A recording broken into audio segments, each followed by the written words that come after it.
Halo semua, selamat datang kembali di my YouTube channel. Channel yang akan membahas seputar materi SKD seleksi CPNS tahun 2023, mulai dari materi TWK, TIU, dan TKP. Namun sebelum lanjut jangan lupa klik tombol subscribe dan aktifkan juga notifikasi loncengnya, sehingga ketika ada video terbaru dari kami, ada notifikasi yang akan muncul. Pada kesempatan video kali ini, saya akan mengajak teman-teman untuk membahas kembali terkait dengan FR soal TKP pada hari yang kedua. FR soal TKP ini merupakan pengalaman dari peserta SKD CPNS tahun 2023. Baik teman-teman, tanpa berbasa-basi lagi, kita mulai bahas FR soal TKP pada hari yang kedua mulai dari soal yang pertama. Pada soal yang pertama terkait dengan TKP khususnya submateri Teknologi Informasi Komunikasi. Dinyatakan bahwa Happy mendapatkan tugas untuk mengadakan rapat kantor secara virtual 2 hari lagi. Namun, ia merasa kesulitan karena akun video conference miliknya masih free atau masih gratis sehingga ia hanya dapat mengadakan rapat virtual dengan anggota rapat dan waktu yang terbatas. Ini permasalahan yang terjadi di soal yang pertama, teman-teman. Di mana anggota rapat itu terbatas, begitu juga dengan waktu yang digunakan. Rekan kerja Anda menawarkan pribadinya atau akun pribadinya untuk dijadikan host meeting karena sudah berbayar dan dapat mengadakan rapat dengan anggota dan waktu yang tidak terbatas. Keputusan apa yang Anda pilih menghadapi situasi soal yang pertama ini, teman-teman? Apakah opsi yang A, B, C, D, ataukah opsi yang E yang sekiranya paling bijak dalam menghadapi permasalahan yang terjadi, khususnya keterbatasan terkait dengan akun video conference? Kalau misalkan opsi yang A, memakai akun sendiri untuk mengadakan rapat dengan resiko ditanggung bersama. Jadi akun sendiri, kepentingan sendiri, padahal di sini adalah rapat kantor, teman-teman. Itu harus diperhatikan. Opsi yang B, mengusulkan untuk membuat akun kantor yang berbayar sehingga dapat mengadakan rapat secara baik untuk selanjutnya. Karena ini kegiatan kantor, ya suatu hal yang cukup wajar, akun yang dibuatkan itu adalah akun kantor. Sehingga untuk rapat selanjutnya tidak bingung mencari akun video conference untuk rapat secara virtual. Kita simpan dulu ya teman-teman opsi yang B. Opsi yang C kita perhatikan bersama. Dinyatakan bahwa memakai akun teman Anda yang berbayar karena lebih praktis dan cepat persiapannya. Kalau opsi yang C, ini kita menggunakan akun video conference teman kita, tetapi untuk kedepannya itu akan bermasalah. Karena kepentingan yang kita utamakan di sini harus kepentingan untuk kantor, bukan dengan cara meminjam kepada teman kita. Kalau opsi yang D menggunakan metode lain yang menggunakan fitur tidak berbayar, tetapi harus mengorbankan kualitas audio dan visualnya di bawah standar. Itu hal yang harus kita hindari, teman-teman. Kalau opsi yang E, melaporkan kepada atasan tentang keadaan Anda dan meminta untuk ditunda dulu rapatnya. Jadi, kita melapor kepada atasan, tapi dengan situasi harus ditunda rapat yang akan dilaksanakan. Baik, teman-teman. Untuk menjawab soal nomor 1 ini, kita harus adaptif, kita harus cepat menyesuaikan diri dengan perkembangan teknologi informasi komunikasi. Karena terkait dengan penggunaan kantor virtual, ya, jadi rapat secara video conference, maka opsi yang paling tepat itu adalah opsi yang B, teman-teman. Mengusulkan untuk membuat akun kantor yang berbayar sehingga dapat mengadakan rapat secara rutin untuk selanjutnya. Kita lanjutkan soal nomor 2. Terkait dengan materi anti radikalisme, dinyatakan bahwa Anda mempunyai teman akrab yang selalu bersama-sama dalam suka dan duka. Namun semenjak ia ikut acara perkumpulan yang kata orang-orang beraliran ekstrim, teman Anda mulai sering membujuk Anda untuk ikut bersamanya supaya bisa selamat di dunia. Ia menjelaskan orang-orang selain kelompoknya merupakan manusia yang tersesat dan akan celaka. Mendengar hal tersebut, bagaimana sikap Anda? Sekali lagi, ini terkait dengan anti radikalisme, teman-teman. Yang wajib kita lakukan itu adalah kita harus menghindari dari kelompok-kelompok beraliran ekstrem ini.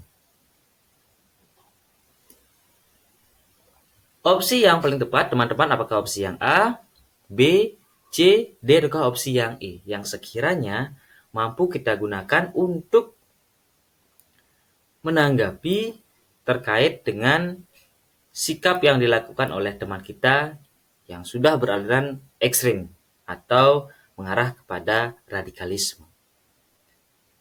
Tips dan trik seperti yang saya sampaikan sebelumnya, bahwa kita harus mengobati rekan-rekan kita, kelompok yang beraliran ekstrim dengan cara menguatkan kembali terkait dengan wawasan kebangsaan atau nilai-nilai Pancasila. Kalau kita cermati bersama opsi yang A, ikut kelompok yang teman Anda ikuti supaya mendapatkan gambaran tentang kelompok yang teman Anda ikuti. Sudah jelas, jangan sampai kita mengikuti aliran ekstrem itu, teman-teman. Opsi yang B, mengajak diskusi teman Anda dengan argumen-argumen berdasarkan pemahaman moderat. Ini juga tepat, kita simpan dulu ya, teman-teman, opsi yang B. Opsi yang C, mengajaknya untuk diskusi tentang pemahaman agama yang moderat dan wawasan kebangsaan. Yang membedakan antara opsi B dan opsi yang C hanya pada penambahan wawasan kebangsaan. Jadi kalau opsi yang B satu tindakan, kalau opsi yang C mengajak untuk diskusi tentang pemahaman agama yang moderat ditambah dengan dan wawasan kebangsaan. Itu dua tindakan, teman-teman. Kita simpan dulu. Opsi yang D, Anda semakin bersemangat untuk berdiskusi dengan tujuan menyadarkan teman Anda dengan mematikan segala argumentasinya. Karena ada unsur mematikan segala argumentasinya, kita lakukan secara humanis ya, teman-teman. Kalau opsi yang E, bersikap biasa saja karena itu merupakan kebebasan dalam memilih pandangan hidup. Tidak tepat, teman-teman, kalau opsi yang E. Kita harus mampu mengajak diskusi terkait dengan bagaimana paham radikalisme itu merupakan paham yang harus kita antisipasi dengan cara wawasan kebangsaan atau nilai-nilai Pancasila. Maka opsi yang bernilai 5 poin, teman-teman, untuk soal nomor 2 inilah opsi yang C. Mengajaknya untuk diskusi tentang pemahaman agama yang moderat dan wawasan kebangsaan. Dan opsi B itu nilainya 4. Kita lanjutkan soal berikutnya. Soal nomor 3, dinyatakan bahwa di perusahaan Anda sudah digunakan aplikasi versi terbaru yang lebih kompleks namun lebih sulit dibandingkan dengan aplikasi lama.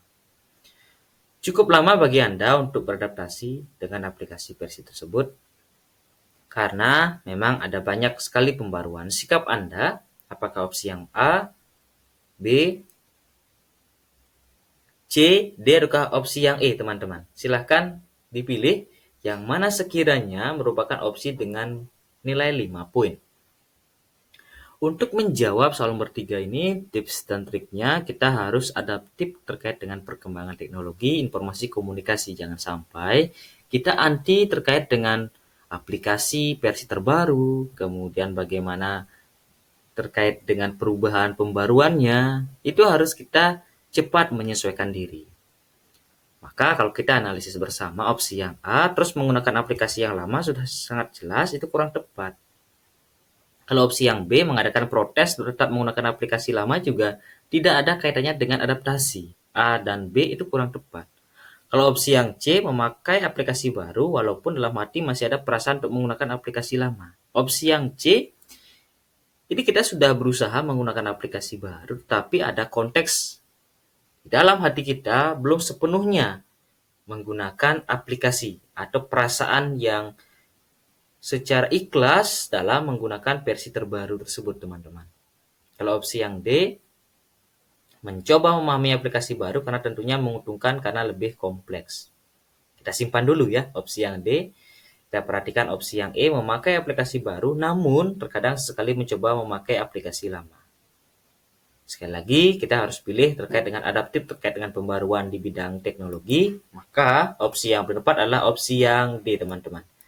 Mencoba memahami aplikasi baru, karena tentunya menguntungkan karena lebih kompleks.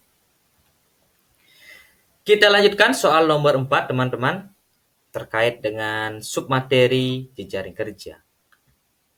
Dinyatakan bahwa Anda bekerja di suatu perusahaan dan Anda mendapatkan posisi yang diinginkan oleh semua karyawan, yaitu bekerja sama tim khusus. Sekali lagi, bekerja bersama tim khusus.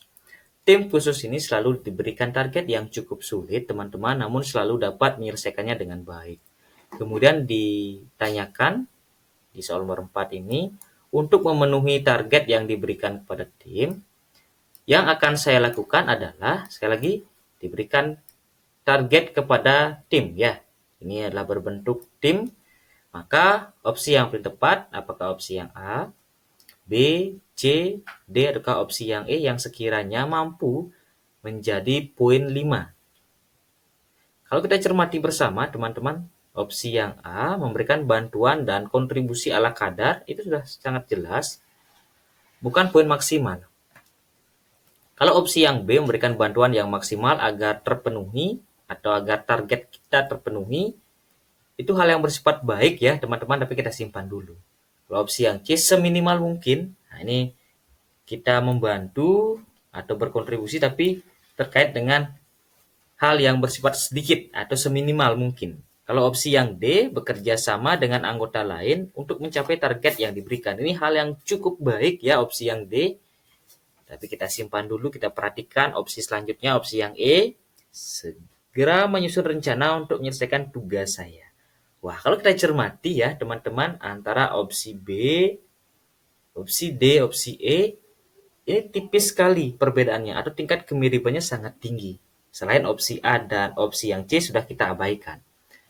Tetapi satu hal yang wajib teman-teman pahami bahwa bekerja tim itu tidak bisa kita bekerja secara individual, tetapi harus bekerja sama dengan anggota lain. Maka opsi yang paling tepat karena diberikan target kepada tim itu adalah opsi yang D. Bekerja sama dengan anggota lain untuk mencapai target yang diberikan. Opsi yang D. Kita lanjutkan soal berikutnya, soal nomor 5, terkait dengan submateri pelayanan publik. Anda beserta 3 rekan lain adalah pegawai baru di sebuah kantor pelayanan. Di kantor Anda terdapat loket pelayanan sebanyak 3 loket. Anda sebagai pegawai baru tugaskan pada loket 1 urusan administrasi surat menyurat. Sedangkan rekan kerja baru Anda tugaskan pada loket 2 urusan pembayaran. Pada suatu selang, ada seorang meminta pelayanan pada loket 2 yang dijaga rekan Anda.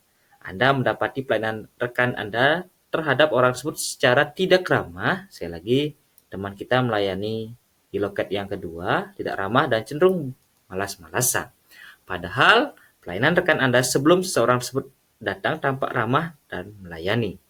Anda segera menanyakan kepada rekan Anda mengapa pelayanannya berubah hanya pada seseorang tersebut. Rekan Anda menjawab bahwa seorang tersebut tidak saliran dengan dia. Jadi karena tidak saliran, dia tidak melayani dengan ramah dan bahkan cenderung bermalas-malasan. Kemudian yang ditanyakan soal nomor 5 ini teman-teman, sikap Anda melihat peristiwa tersebut adalah apakah opsi yang A, B, C, D, ataukah opsi yang E? Soal nomor 5 ini merupakan karakteristik dari soal TKP pada pelaksanaan SKD CPNS tahun 2023 ini, khususnya pada hari yang kedua, di mana narasi yang cukup panjang termasuk juga opsi yang sangat mengecoh antara opsi satu dengan opsi yang lain, itu yang menjadi kendala peserta kesulitan menemukan jawaban terbaik. Kalau kita cermati opsi yang A membiarkan kondisi tersebut sudah jelas, itu hal yang kita hindari. Kalau opsi yang B memberi penjelasan kepada rekan Anda supaya harus bekerja secara profesional meskipun tidak memiliki pemahaman yang sealiran dan memberikan sikap yang ramah dan melayani seperti kepada orang lain. Ini hal yang bersifat baik, kita simpan dulu ya teman-teman opsi yang B. Opsi yang C mengambil alih pelayanan pada loket 2 yang dijaga rekan Anda dan melayani orang tersebut meskipun dengan terpaksa. Kita tidak bisa mengambil alih terkait loket yang kedua apalagi dengan unsur keterpaksaan teman-teman. Opsi yang D mengingatkan teman supaya memberikan pelayanan yang maksimal kepada siapapun orangnya. Ini hal yang cukup baik opsi yang D teman-teman. Kemudian opsi yang E memanggil seorang tersebut dan menginstruksikan untuk pindah ke loket 1 untuk Anda berikan pelayanan. Karena posisinya memang untuk melakukan terkait dengan urusan pelayaran ya atau urusan pembayaran. Karena di loket yang kedua ini terkait dengan pembayaran, maka tidak bisa dipindahkan ke loket 1. Tetapi kita bisa melakukan bagaimana memberikan penjelasan agar rekan kita sesuai dengan prinsip dari pelayanan publik. Maka dari itu, opsi yang bernilai 5 poin teman-teman untuk soal nomor 5 ini adalah opsi yang B. Memberi penjelasan kepada rekan Anda supaya harus bekerja secara profesional meskipun tidak memiliki pemahaman yang sealiran dan memberikan sikap yang ramah dan melayani seperti kepada orang lain. Sekali lagi, opsi yang tepat adalah opsi yang B. Baik, teman-teman, itu tadi bagaimana soal terkait dengan FRTKP, pelaksanaan SKD CPNS tahun 2023, khususnya pada hari yang kedua. Sekali lagi, tetap dukung channel ini agar terus berkembang dengan memberikan dan membagikan soal-soal terupdate terkait pelaksanaan SKD CPNS tahun 2023 dengan cara klik tombol subscribe, kemudian komen, like, dan share video ini sehingga banyak dari keluarga, kerabat, maupun saudara dan teman-teman yang memanfaatkan media ini sebagai tempat untuk belajar, sebagai persiapan yang lebih matang dalam menghadapi soal SKD CPNS tahun 2023. Sekali lagi, yakinlah teman-teman bahwa perjuangan, usaha itu tidak akan mengkhianati hasil yang akan diperoleh oleh teman-teman. Tetap semangat, sampai berjumpa di video kami berikutnya. Terima kasih.